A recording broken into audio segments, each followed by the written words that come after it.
I want to say hello to Esther Abraham and my inner being. It's good to meet myself again. So I enjoy being physical. A lot of things about physicality I do like. Yes, indeed. It's where all the sensual, see it, hear it, smell it, taste it, touch it stuff is. And it's also where you get to witness universal forces converging and congealing for you. Right. These are good times. So on my physical path, I made a little bit of resistance for myself, which is okay. Which is perfectly normal, and otherwise you wouldn't be here. Yes. I want to talk about, I understand that I sift through the contrast of life, and I choose my preferences on what I want. Can't help it, can you? What's that? Can't help it. I cannot. But I feel like I understand that I just make my preference and I let the universe bring it to me. Yeah, if you're smart. Yeah, this is the problem. Get out of your own way. Mind your own business, which isn't your business. So I just want to talk about how, I let the universe bring it to me versus feel like I have to physically make it happen. Well, it's fun when you're feeling really good to think about what you want and why you want it and to imagine it coming about.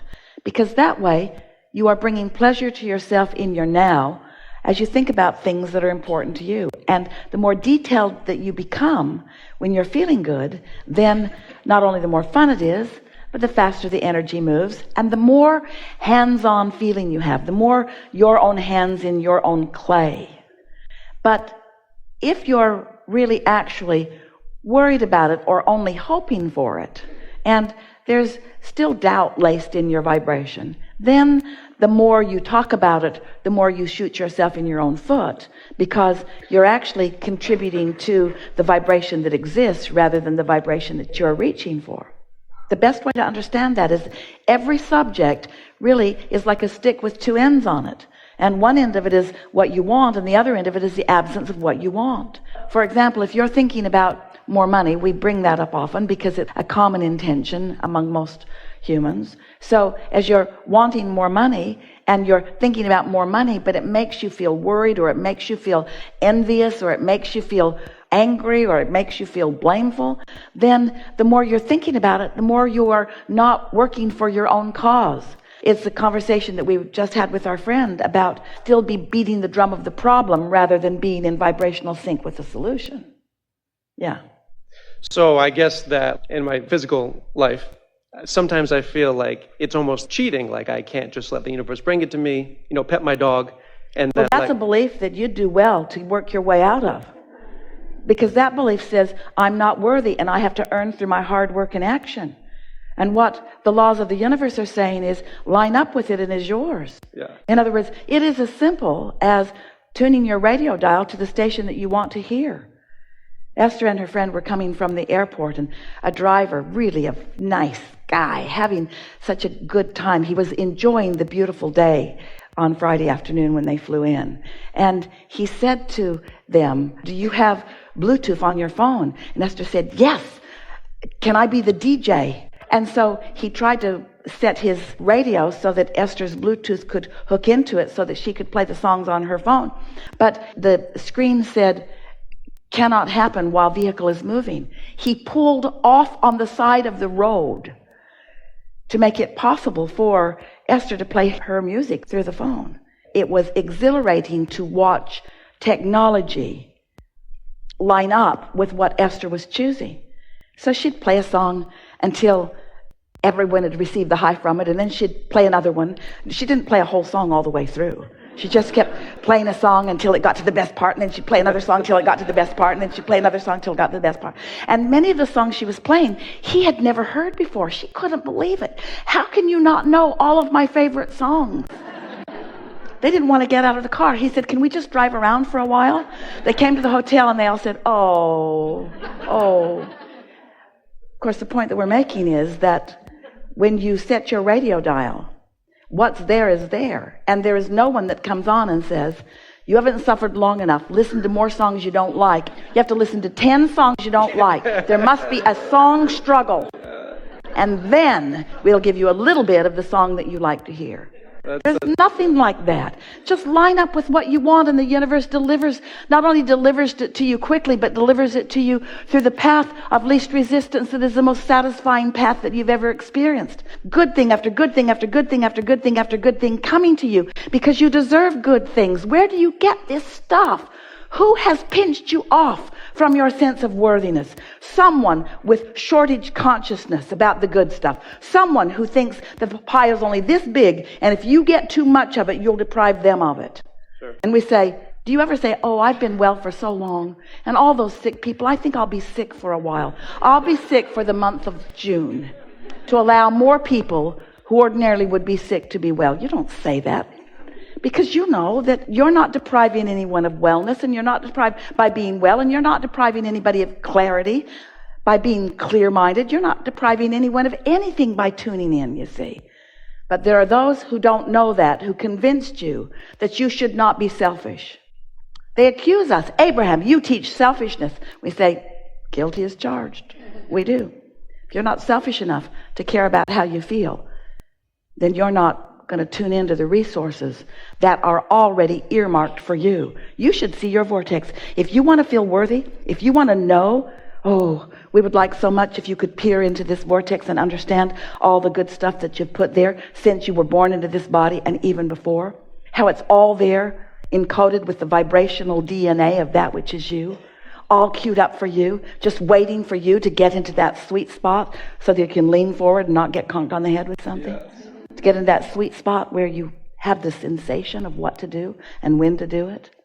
That's actually perfect, and I'm going to use that. My other question is, so, I believe that, I've heard that Earth is like a master class, because as infinite intelligence, we chose to come to Earth knowing that we were going to forget who we actually were in order to remind ourselves and work our way back towards that. Part of what you're saying is true in that you don't remember before because you don't need the clutter of all of that, because from the lives that you lived before, you've created a vortex that always remembers. And when you get in sync with who you are, you always remember. Do you want to have all of the conversations that you've ever had in this lifetime today with us? Would that even be possible? Would you like to try to cram that in to this poignant moment in time? Or is it enough that you've had them, you've evolved, you've become, and now here you are having this conversation? And so, of course, all that you've ever been before is active and vibrant. When you reemerge into non-physical, you leave behind all doubt and fear, and you take with you all that you are. That's who you are, you see. And now, all you must do, all you have to do, is just find vibrational sync with that, and everything that is important for you to remember about who you are is there. It is enough from all that you've lived to remember that you're worthy.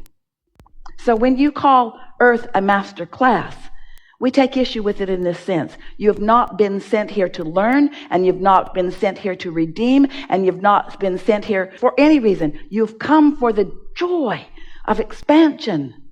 That's all. You've come for the joy, the never-ending expansion. You've come for the joyous, never-ending expansion.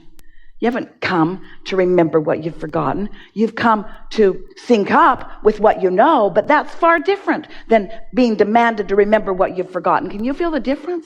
When you sync up with who you are, our friend, how do you think she knew that the grate from the ceiling was going to fall? Is that something that she needed to remember? Oh, I have to remember everything that fell on me in every past life. What were the circumstances? I must remember. Where was I? Did I have the spear, or did he have the spear? Who had the spear? Who set who on fire? I don't remember how it went. Did I fall in a big hole, or did a tree fall on me? I can't remember. I can't remember these things. It's not like that at all. You get tuned in, tapped in, turned on, and in your powerful now, and your inner being knows where you stand in relationship to all else and gives you guidance, you see. It's not a master class. It's a master tuning, a master aligning. It's being the master. It's having the enlightenment. It's being in sync with that knowing, you see. It's awesome. I just have one last thing. If Abraham wants to add anything, one of my favorite sayings I've heard is that circumstances don't matter, only state of being matters. And I want to see if Abraham had anything to add to that statement. Instead of the word circumstances, we like to use the word conditions because you have a human phrase that you use quite often, but you sort of misunderstand it when you talk about unconditional love. So we would say unconditional alignment or uncircumstantial alignment. Unconditional meaning that you can find alignment regardless of the condition. But if you let the condition occupy your thinking, then the condition, it might be a wonderful condition and it might cause you to soar, but it might be an awful condition and it might cause you to vibrationally plummet. And if you develop patterns of focusing on things and then having reactionary responses, you don't have control over your alignment. You see what we're getting at? If you need things to be good and when they are, you feel good, now you are looking around at conditions and you're going to find those that don't feel good too. But if you've mastered the understanding that you can feel as good as you have chosen to feel, takes a little practice. But as you show yourself that you can feel good regardless of the condition, now in your alignment, the condition must change. Very important point. Thank you.